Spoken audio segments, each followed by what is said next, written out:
Magandang umaga mga bossing, alright? May nagre-request na ano daw pwedeng i-counter sa 116 na opening. Okay? Magbibigay ako ng kaunting basic lang mga bossing. Para sa beginners, kaunting basic na pwede mo i-counter sa 116. Okay. Kasi yun lang ating konting nalalaman. Okay. 116, pwede ka mag-counter dito. 115. Okay. Ngayon, kung sumulong ang kalaban mo dyan, matik, magre-real ka. Yan. Nag-real. Okay. Ngayon, dito siya, yung karaniwan, yung common dito. Yan. Yun yung common pwede ka naman dito. Yan. Ngayon, dito siya, limbawa. Yan. Kapag dyan siya, ay dito ka. Dito. Okay. Dito siya. Okay. Kung ito kasi tabla din naman ito. Kaya lang medyo komplikado, baka mahirapan ka. Tabla kasi yan kasi ang gagawin, halimbawa, ganito. Yan. Yan tabla naman yan. Kaya lang medyo komplikado nga. Ganyan, isusulong mo. Yan. Doon siya. Dito siya, dito ka, dito siya. Doon ka, dito siya, di ba? Medyo ang mga posisyon, ibalik natin. Kaya ang gawin mo na lang para hindi masyadong mahirap, pag sulong niya dito, sa gitna ka na lang. Ayun.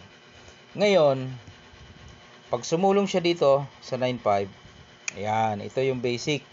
Pero malay mo, malansi mo siya dito. Pag sulong niya 9.5, dito ka. Yan. Marami ng lanse na pwedeng mangyari. May mga lansi ka dyan. Baka hindi alam ng kalaban mo. Di maganda. Mapapapasok mo siya. Paano? Halimbawa, siniguro niya ito. Yan. Iniisip niya, susuportahan mo. Yan. Tapos na doon na naman siya. Yan yun iniisip niya kasi walang suporta Okay, balik ko lang para maintindihan natin. So, siniguro niya, yun nga ang purpose dahil mawawalan ka ng support. Pero hindi niya alam, lansi na pala yun. Paano? Ganito, pakain dalawa. Pakain ka dito. Ayan kita mo ng idea niyan. Dama ka doon Yan. Kain dito, kain doon. Dito siya, ikakapture niya yung dama mo. Ayan dalhin mo na lang dito. Di ba? Diba, pinabalik, kinapture yung dama mo. Okay lang, lamang ka pa rin ng isang pyesa. Okay, basic lang yun Balik natin. Maraming maldali dyan kasi unang-una, walang suporta. So, paano kung hindi naman doon sumulong? Dito naman siya. Ganun pa rin mga boss, pwede mo pa rin siyang malanse. Dito ka lang ulit. Tapos mali pala. Pag sulong dito muna pala. Yan, tapos pakain dito. Tapos ito. Ayun, nagkamali lang ako ng timing. Ayan, dama ka na naman. So malaki ang pag-asa mo. Okay, balik natin. So, malinaw dito, nalansi siya. Dito, ganun din. Nagpakain naman. Ang ginawa naman ay nagpakain. Kain na bante. Ganun pa rin. Ito pa rin pakain pa rin.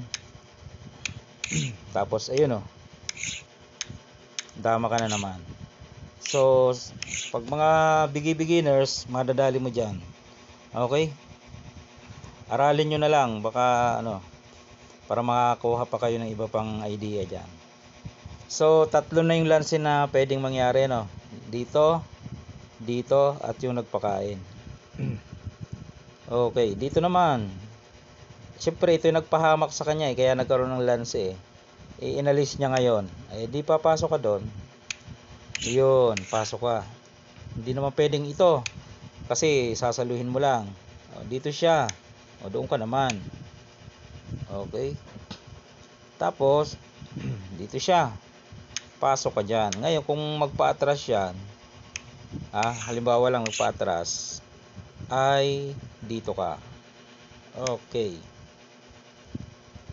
Kapag dito siya, nag-form siya dyan, unahan mo dito, ipit na o ipit mga boss. Ngayon, paano kung inunahan ka naman doon? O dito ka lang. Yan. Dito siya ngayon.